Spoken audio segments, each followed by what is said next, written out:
ओ टीचरो, ओ गरीबो, पूरा साल मेहनत कर करके हले भी रोंदे पे हो। ओए तुसी चाहुंदे हो कि तुहाडा इनक्रीमेंट चंगा लग जाए। ओए तुसी चाहुंदे हो कि तुहाडे स्टूडेंट सारे पास हो जाण, तुहाडा रिजल्ट चंगा आ जावे।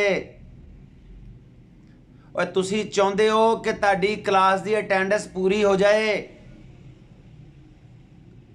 ओए तुसी चाहुंदे हो कि तुहाडा प्रिंसीपल तुहाडे तो खुश हो जावे। मेरी अफतारी करा के देखो, तुहाडियां दुआवां इंज कबूल होणगियां। पिछले साल एक कुस्तानी ने मैनू अफतारी ते बुलाया सी ते ओहदा इनक्रीमेंट सारियां तो ज़्यादा लगा जे,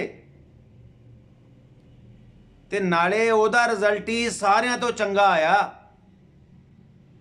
तुहानू दसना सी, बस अगे हुण तुहाडी मर्जी आ। आहो रोजे पिछे थोड़ा ही रह गया वैसे।